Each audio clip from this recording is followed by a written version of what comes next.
Okay, I'm ready. What are we doing this week? An old black and white movie. Is this Hitchcock or something? Oh, Reefer Madness. Nice. I hear it's pretty funny. Hold on, let me grab my chips. All right, hit it. Get ready for a bunch of... One sec. Get ready for a movie that's supposed to scare young people off pot by lying about how bad it is for 90 minutes straight. And they still can't help from showing you how it's cheap. Taking 2-bit pieces from kids. Grows easily. It grows wild in almost every state in the Union. And will basically get you laid on the spot. Man, I wish that were true in real life. Way to make pot look even better, movie.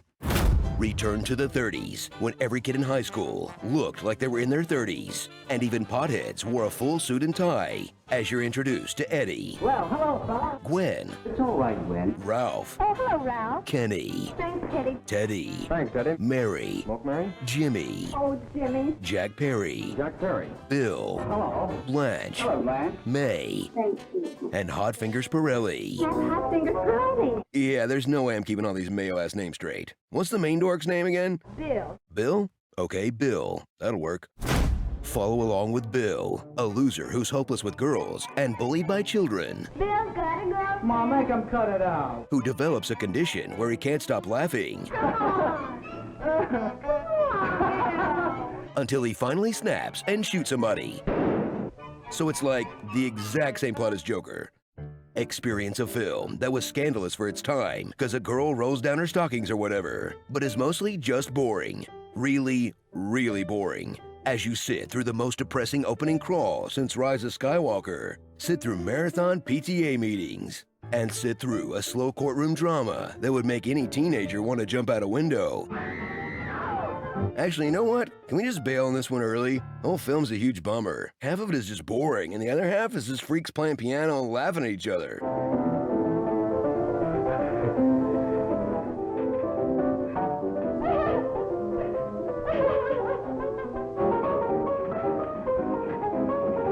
In the 30s, this was basically WAP. Enough, okay? You're killing my buzz. Can we watch something else? That's what I'm talking about. Now, where did I leave Benedict Cumberbatch? Oh, there you are.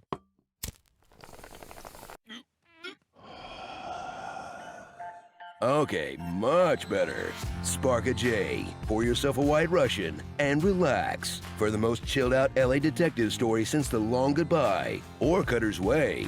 You know, Night Moves was pretty great. Oh, then there's Devil in a Blue Dress. And you've seen Inherent Vice, right? I guess faded LA detective noir is like a whole genre, huh? Wait, what movie was I talking about again? Come on, man. Right, The Big Lebowski. Best film ever. You know this movie. Even if you've never seen this movie, you know it. Yeah, well, you know, that's just like, your opinion, man. You even know the TV edit. See what happens when you find a stranger in the Alps? It's like pop culture herd immunity. The film's crossed over into the shared cosmic unconsciousness. Whew, boy, I'm flying. Woo. Oh, get a hold of yourself, Happy Boys guy. But for real, this film is such a cult hit, there are entire fan conventions. This poster was on half the dorm rooms in America. And there's a Lebowski challenge where you drink a White Russian every time the hero does, which I do not recommend because, I mean, wow, that's a lot of dairy. Right along with the dude. He's less of a character than a way of life. Jeff Bridges cruises his way through a plot that needs a flowchart to follow until you and he both stop trying to put the clues together and just enjoy the ride. This is a very complicated case, Maude. You know, a lot of ins, a lot of outs, a lot of what have yous. In a comedy that you don't really get until you've seen it like 3 or 4 times, it doesn't have jokes per se, but just weird characters repeating themselves until the humor cracks your brain open. Sometimes there's a man. Sometimes there's a man. Where's the money, Lebowski? Where's the money, Lebowski? See what happens, Lebowski? You see what happens? Stay out of Malibu, Lebowski! Ow! Stay out of Malibu, deadbeat! Strong men also cry. Strong men also cry.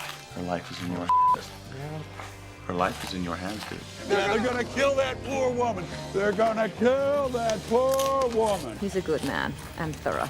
Please see him, Jeffrey. He's a good man and thorough. They did not receive the money, you nitwit! They did not receive the money! He believes in nothing. He believes in nothing, Lebowski, nothing. Is this your homework, Larry? Is this your homework, Larry? Look. You see what happens, Larry? You see what happens, Larry? I'll tell you get on it! I'll tell you And they pee on my rug? They pee on your rug? They peed on my rug.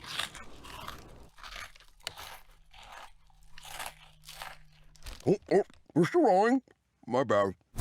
But the dude doesn't roll alone. Hit the lanes with Walter, who was extremely loud and wrong before the internet made it fashionable. If he's not ranting about the war in Vietnam, he's finding ways to make everyone else's life harder, especially Donnie's. Shut the up, Donnie. Shut the up, Donnie. Shut the up, Donnie. Shut the up, Donnie. And they'll all cross paths with the who's who of that guys, that girls, and the late great PSH. In this wish fulfillment fantasy for aging men who dream of bowling all day in their PJs, then getting paid a lot of money to smoke weed and have responsibility-free sex with a woman who doesn't care about how gross your apartment is. Living the dream, dude. So watch the Coen brothers and Roger Deakins team up for a visual delight that feels like it exists outside of time. Because even though it's set in the 90s and the villains are totally 80s, fighting characters who are stuck in the 60s and 70s, who are trapped in a film noir caper straight out of the 40s and 50s, it still somehow makes perfect sense. Like there's something at the center of it all that just kind of ties the whole thing together, you know? Whoa. Starring the fabulous baked boy, Forrest Gump. Shut the up, Donnie. A 1, a 2, a 3. Pumpkin Spice Hoffman. They Called Me by Your Name. Urbane Cowboy. Ares, God of War. But wait, there's Julianne Moore. Oh hey, it's Amy Mann. And Flip-Flop a Triple Dip a Whip Whap Skateboard. High Crimes and Bliss Demeanors. The Coen brothers killed Steve Buscemi in Miller's Crossing, cut him down to just a leg in Fargo, and turned him into ash in Lebowski. That dude is so getting vaped in their next movie.